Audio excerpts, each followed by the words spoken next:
Okay, To be better. thank you very much Yes, for your patience in so many ways during this conference with my time urgencies. I've already explained that I anticipate a little more technical time because we're trying to produce a teaching aid for students at military academies as well as give a paper here. And so you will see sort of boring academic discussion of the evolution of martial arts and the parallel evolution of thinking about martial ethics. And I'm going to just come and get a book that I left over here, so I want to cite it. This is one of the best books on martial ethics ever written, in my opinion. I'll come to it, but it was written by Morihei Ueshiba. Okay. So, we're going to go through how tyrannies gave rise to martial arts. I will use this thing because I don't see as the plunge. I'll find it. All right. This is incredibly tiny to me. Oh, that's the next one. That's why. The Shaolin Temple in China is most often cited as the first place where martial arts was systematically studied, taught for 1,000 years. Not everybody knows that they were heavily influenced by Indian yoga and a traveling Buddhist monk who taught yoga. If Ashok Malhotra were here, we would go into that. But they also started thinking about the ethics that should go with teaching people how to kill with their hands. They were focused on what you can do with just hands and feet, and one reason is that the prevailing emperor had forbidden ordinary citizens to have weapons. So the Shaolin style of fighting is called Kung Fu today. They emphasized what can be done for defense with hands and feet. I will read pretty much this because I want to not miss important elements. These relatively gentle Buddhist monks studied the arts of fighting for 1,100 years until a different Chinese emperor had the temple burned down by his army in 1674. Now, knowledge spreads with or without assistance, and especially useful knowledge. So this kind of martial arts spread, but also people have been fighting for thousands of years before the Shaolin monks. So there's a lot of knowledge about fighting styles and use of weapons and so forth. And they spread and merged and blended, and you had the, not clash of civilizations, you had kind of cross-fertilization of different ways of thinking about martial art. They went through Korea and Japan. In Japan, it's noteworthy because they developed a formal set of codes of ethics called Bushido ethics, which was intended to inform the samurai, not just about how to fight, but when to fight and why to fight. These are the important other questions. And the basic idea of Bushido is balancing the duty to one's employer.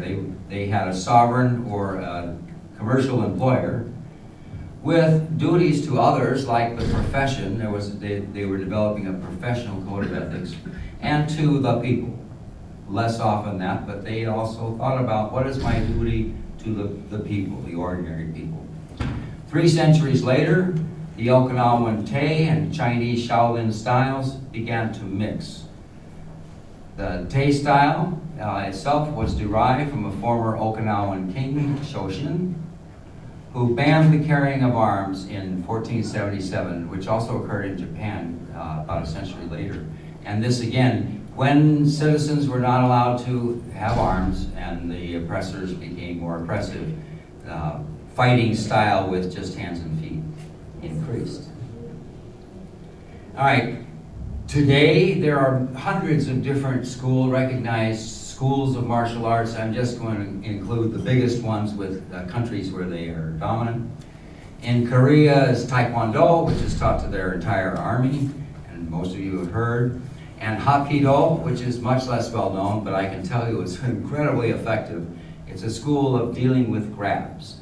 And if you ever encounter a Hapkido master, you will never touch him, because you touch a grab, it's all about what to do when someone tries to grab you, and it's very impressive.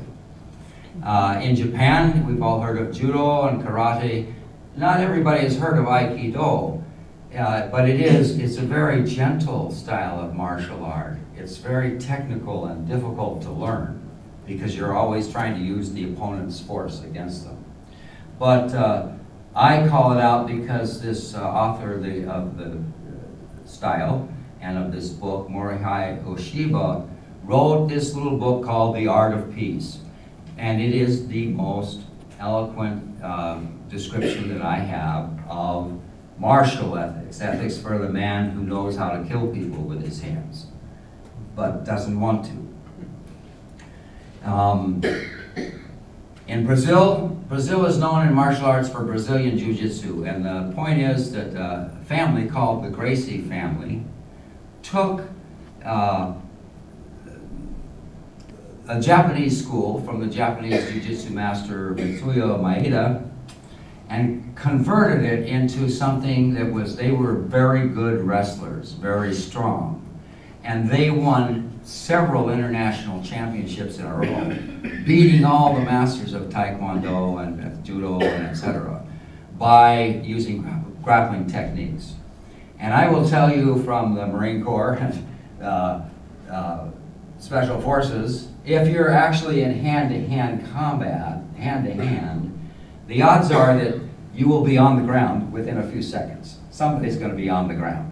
And all these elaborate high kicks and things like that are less effective than grappling techniques. And of course, the Romans used grappling. The Greeks put wrestling at the beginning of their Olympic sports. So it's not like it's brand new, but its power is underestimated in the modern world. Now, the current rage in terms of styles is Krav Maga. The Israeli IDF has used it for a long time. Mossad, our US Special Forces use it. It was invented by a Hungarian. We have some Hungarians here. Ibn Lichtenfeld in about 1930, in the 30s. And he took this to Israel to help with the founding of the Israeli nation. I've already cited this great book, so I'm going to move on, but there is a difference between all these schools. But Krav Maga is known for exceptional ruthlessness. You use anything as a weapon, and there are many less boundaries on acceptable conduct in Krav Maga. The historic roots of fighting go much deeper than this. I mentioned there were the Greeks, there were the Romans, there were all kinds of civilizations that had fighters, professional fighters. So this is just scratching the surface, but it's through, I'm making the thesis, that it is through martial arts and the teachings of thoughtful, reflective masters, which is not all masters. They realized that they were empowering young men to be able to kill with their hands for the rest of their lives. You can take a gun away from a bad cop or a drunken soldier, but you cannot take the knowledge of how to kill with your hands away from a person. So there's a real responsibility, if you're a philosophical martial artist, to ask, how do I teach these young men to be restrained and safe in polite society? But I point out it's not different philosophically from the problem that police officers and the commanders of police forces face. They want them to be armed to deal with lethal threats, but they don't want them to break the law themselves. So I focus on some questions that I think have been neglected in this, but they're the ethical questions, not how to fight, so much as why to fight and when to fight. And then a little bit about the how to fight, but not so much about the how to kill them, but how to fight responsibly, so that under the circumstances, you are not just causing the damage. And I could give an hour lecture just on that. One of the handsheets that I gave you, Greg, was developed for Air Force officers.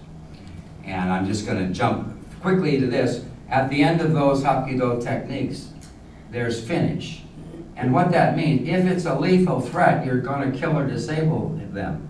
But most of the threats you are likely to encounter are not that. They're a drunk father-in-law or somebody else that you don't want to kill, your own brother. They just have to be restrained. And so there's a soft finish, and then there's the hard finish for combat. All right, the U.S. Marines created their version of this in 2001. They have been thinking about how to fight since they were formed, and they are known around the world as knowing a lot about how to fight. I'm looking at John here because he's a former Marine, by the way, and a professor of philosophy and of ethics. So you feel free to correct me if I say something wrong, but they developed their way of dealing with this called the Marine Corps Martial Arts Program. And I say in the blue that, the Russian Spetsnaz are very good, Israel's IDF and Mossad and so forth. The differences among styles tend to wash out when you become really highly skilled, because there's only so many ways a human body can move, and they've been thought about a lot by a lot of different people. And besides which, I will get to this, I'm sure, later. The armed forces all have weapons. When any 8-year-old with a gun can blow any of the martial artists away. So to be realistic, one has to think about weapons, and they have to think about it all the time because they presume their enemy is armed and intends to kill them. I have a long quote here, which is one of my favorite quotes on earth. I won't go through it all because of the time, but China's Sun Tzu, who wrote The Art of War about 2,500 years ago, had a lot to say about that has been reprinted thousands of times because he was wise. There have been many powerful generals and emperors, but Sun Tzu was wise. And those that understand the art can see that in his writing. And it's very incredible. So I will just say a little bit of it. Generally in war, the best policy is to take a state intact. To ruin it is inferior to this. He goes on down through the different levels of troops. Always better to capture if you can than to destroy. And then he says, if not in the interests of the state, do not act. If you cannot succeed, do not use troops. If you are not in danger, do not fight. A sovereign cannot raise an army because he is enraged, nor can a general fight because he is resentful. For while an angered man may again be happy and a resentful man again be pleased, a state that has perished cannot be restored, nor can the dead be brought back to life. I will spare you the rest, but he is just an incredible, I think, an order of magnitude better than Clausewitz, in my opinion, in terms of the depth of his understanding. I'm sure Clausewitz is a popular guy here. He's very popular in Eastern Europe and in the United States too, but they are fundamentally different in their approach to war.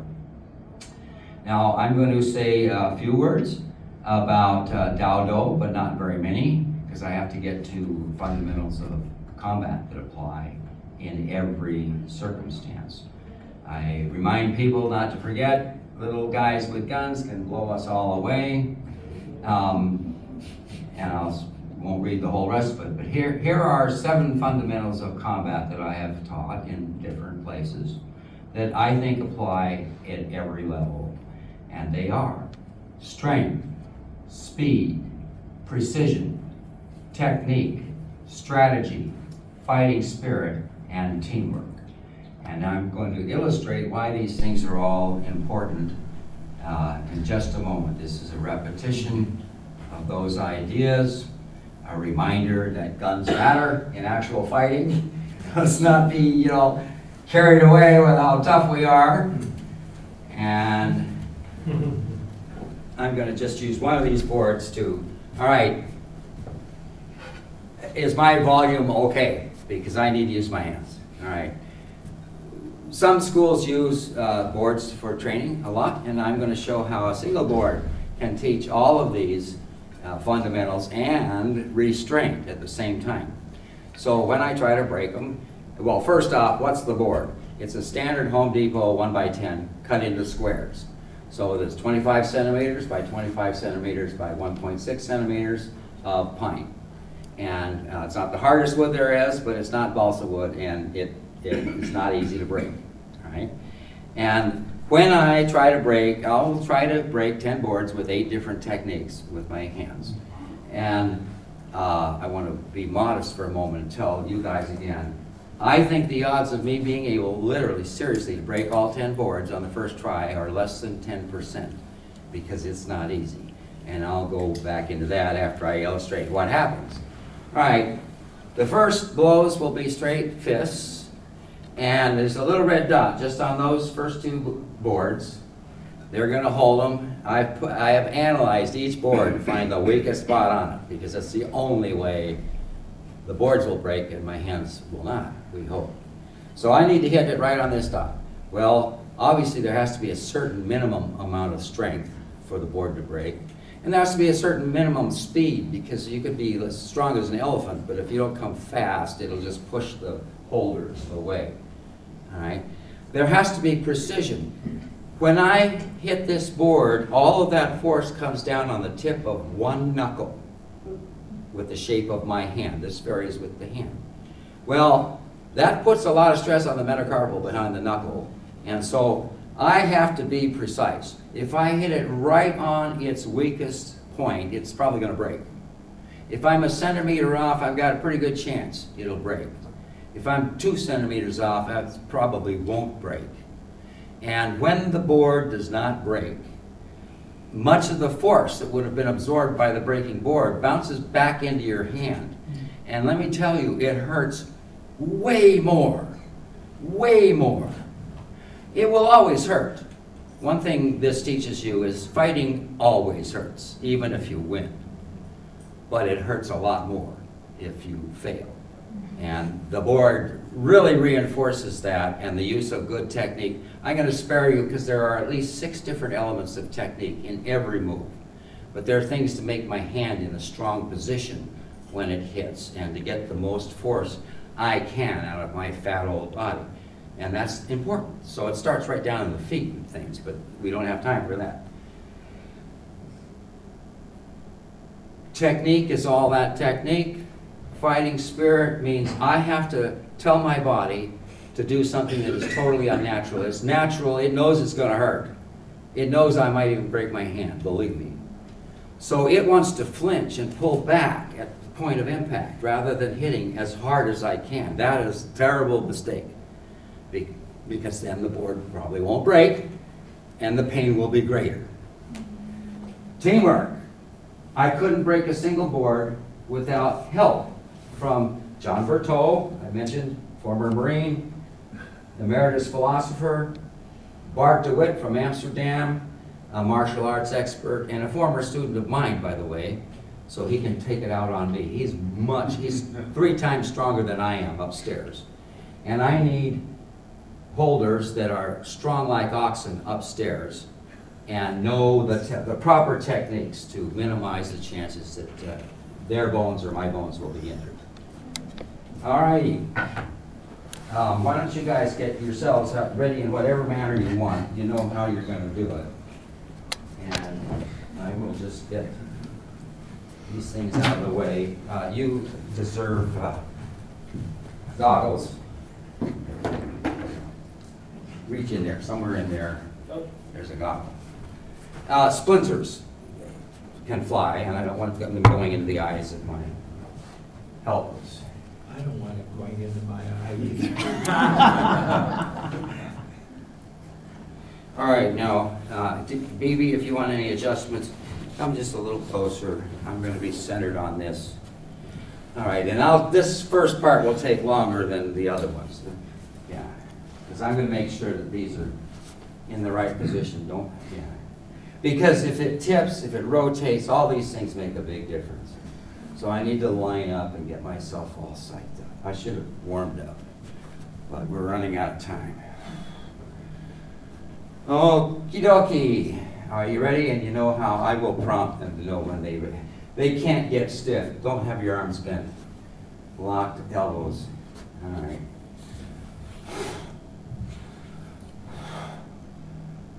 Are you ready?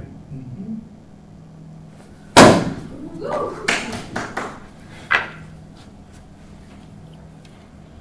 Are you ready? Yes. Okay, let's get another board. Now you're happy. Oh, I'm happy. That's the one that's most likely to break my hands. Okay? I'm just gonna check the note. Okay. Oh, these are chops. This is the easy one. Okay, be a little further apart. All right, hang on a second. Okay, remember on this one, I may just do them boom, boom. I'll start with the weak side. So, are you ready, John? Mm-hmm. Are you ready, Bart? Yes. Okay. Arr! Ah! Ah! I failed. The animal part of my mind, which is in charge then, is very upset when I fail. But I told you, the odds of me succeeding in all of them, slim. Okay, making sure the number's in the right spot. Okay. All right, these are open hands. Paradoxically, it's the safest for my hands. But, okay, you ready? I'll be going back first, right? Oh, Jesus, get back up there.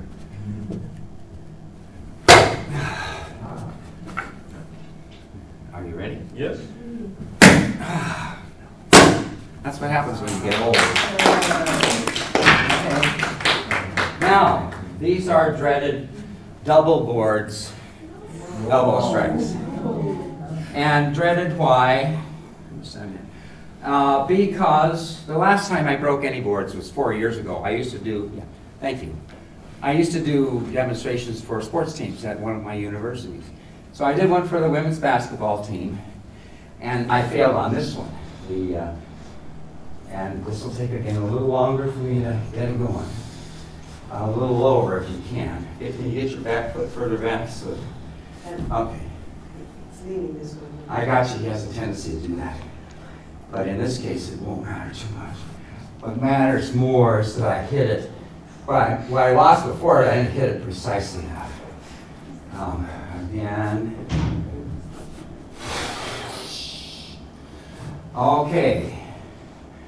I dread this one. Are you ready, John? All right, I'll just come at you like that. I'll be back. Oh. Okay, I'm going to do one more try and then we'll give up because you can damage your body being ruthless like that. It's my weak side elbow strike. So okay, you ready?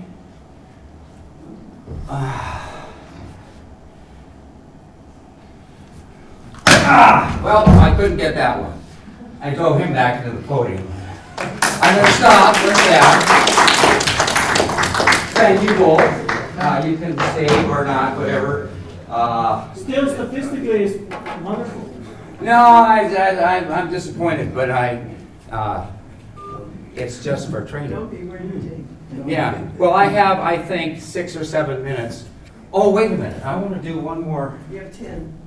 Oh. All right, well, we've done that. All right, I want to do one more piece of moral content.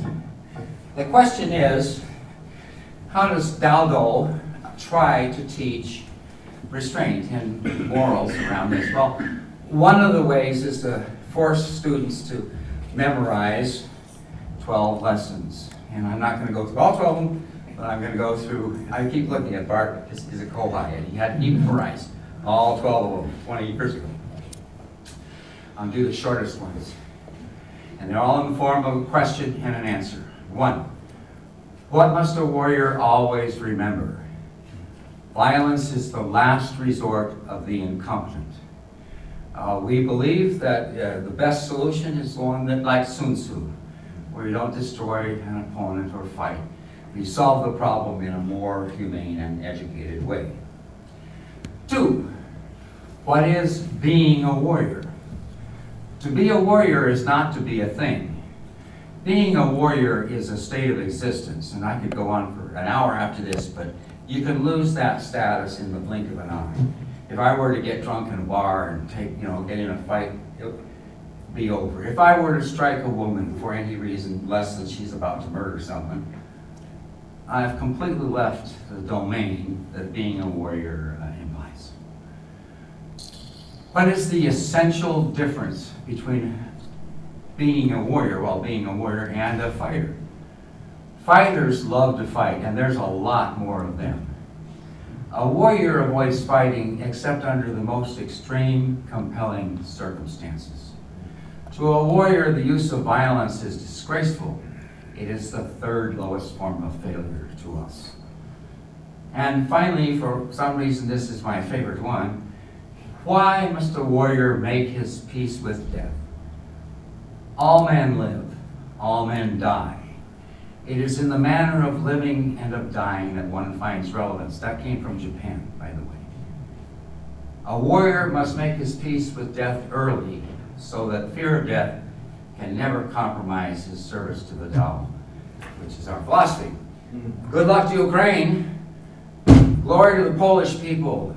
You've done so much for the Ukrainians in their time of need. It's just enormously impressive to me.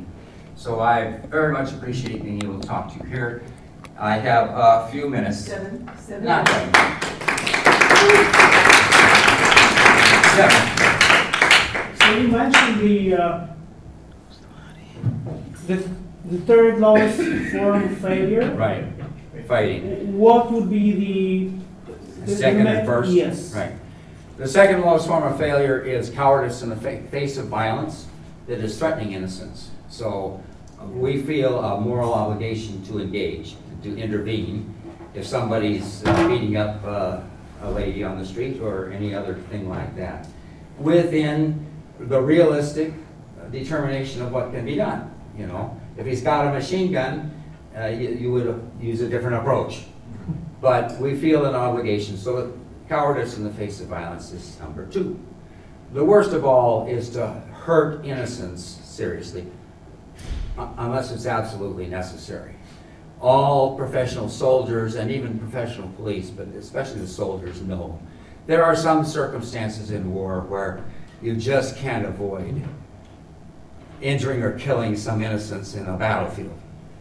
But you must, because the other stakes are so large.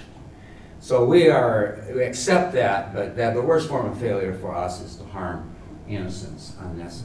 Sorry, he asked the question. Any other comments or questions? Yes, John, and then you. Am I wrong? Shouldn't number 1 be violence is the last resource of the competent? Of the incompetent. If you're competent, you solve the problem without being violent. That's right.